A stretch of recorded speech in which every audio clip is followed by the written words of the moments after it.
So, G&J, should the Bucs give Tom Brady an extension this offseason? What? Wait What? a minute. Hold on. Hold up. I would err on the side of caution. Okay. Like, I'm all about Tom Brady. I'm all sold on everything that he provides. However, there are so many unknowns when it comes to his age. And I get it. We're all waiting for the day and the demise of Tom Brady because of Father Time. However, like, he's been very productive, vastly productive. His stats show that this year that he can produce.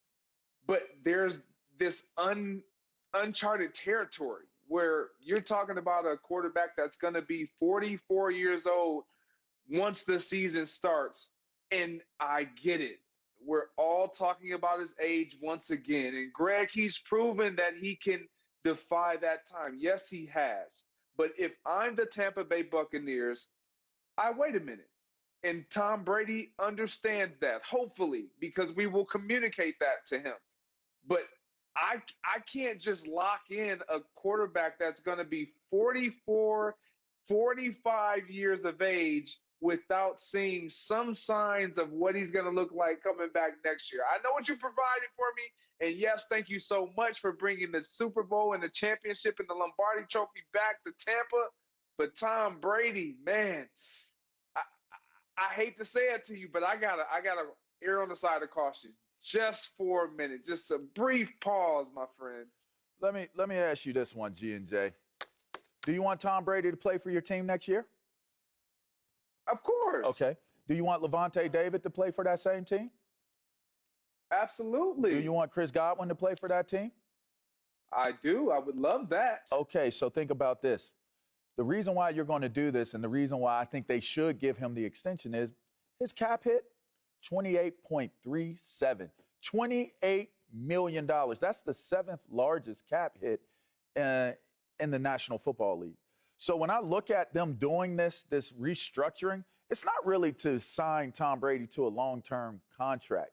It's to lower that impact of what that salary number is, that cap number is right now. They're doing this so they can add as much room as they possibly can. They're going to have to grab as much money and scrape as much money as they can. They're going to have to find it if they're going to be able to sign all of these valuable pieces to the puzzle to win another championship. So I think it's a prudent move by the Tampa Bay Buccaneers to do it. And I think that it's wise in the sense that, okay, we show a little good faith, good nature to Tom Brady, but we lower that cap number, right? And we're able to try to sign some more free agents. Rick, I think it's just the sensible approach to this. Otherwise, there's really, it's not a discussion of do we sign Tom Brady to an extension to make sure we keep him happy and can keep him from becoming a free agent. It's to be able to sign the free agents that you have right now. Yes, by all means, extend his contract because it is going to give you the flexibility to re-sign those other guys. And you mentioned Lavonte Davis. There's also Ndamukong Suh. There's also Gronk. Like, there are a lot of pieces that made them Super Bowl champs this year. And as much as we talk about Tom Brady and Godwin and all the pieces, Leonard Fournette, all the pieces that made them champions on the offensive side of the ball, their defense had a huge part in it. Yes, and they have some of the most valuable pieces. Shaq Barrett is another piece that is a free agent that you've got to bring back. So it is, to Greg's point, you are mortgaging your future to somewhat. This is not that I am buying that at 45 or that at some point the Tampa Bay Buccaneers may pay the price for extending Tom Brady, that he could well fall off a cliff when it comes to performance. But when I look at the NFC and I look at the NFL overall, if the Tampa Bay Buccaneers run it back with pretty much what they have, then I got to consider them the favorites to win it again.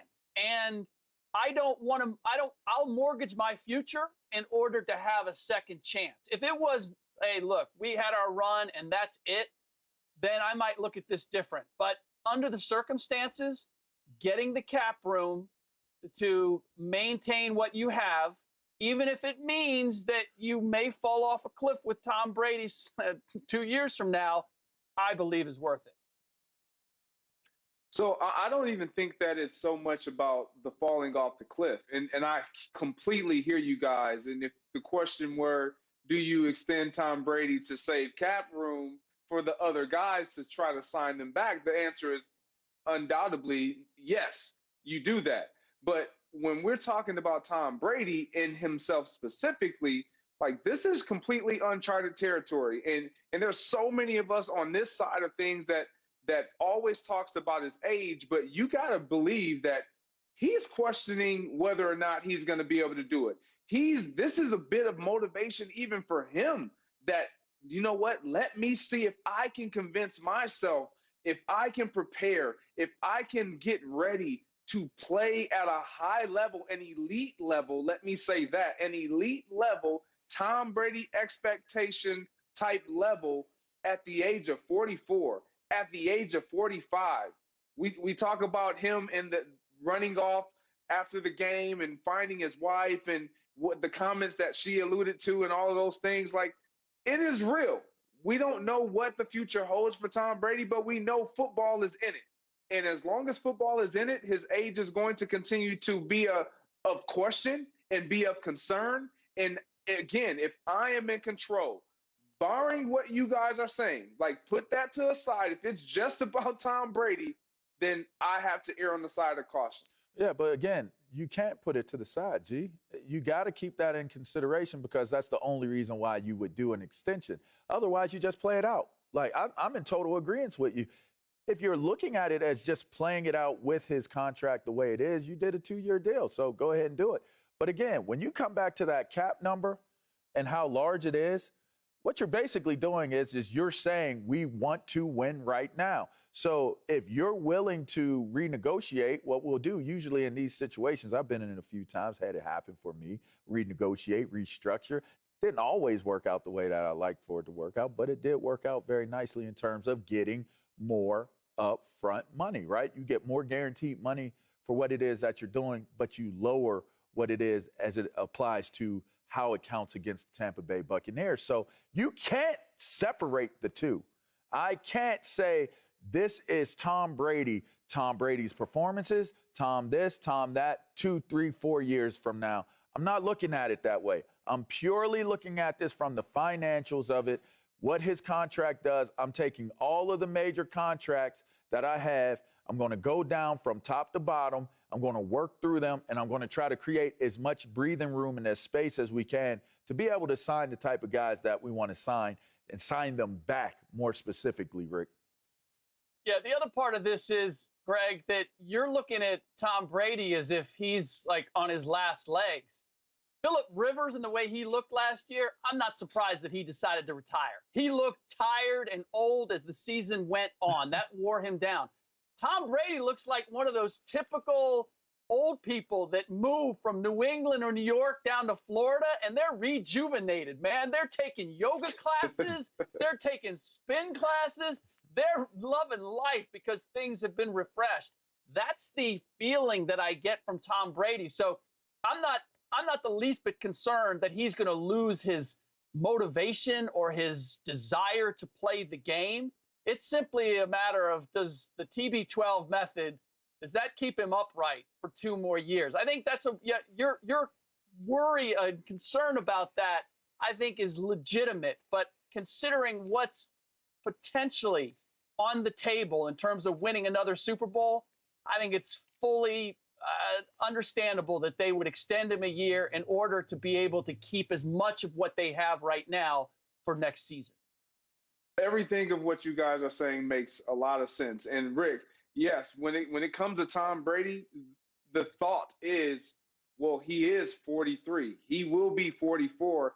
But I'm not at all saying that Tom Brady looks like Phillip Rivers. He does not. He does look rejuvenated and ready to continue to take on the task of preparing his body and being what he needs to be in order to provide what's necessary for them to be a contender again next season.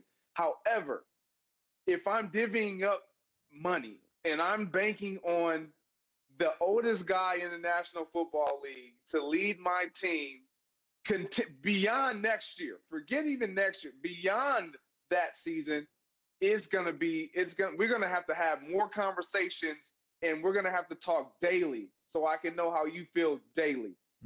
Well, we'll see how you feel daily.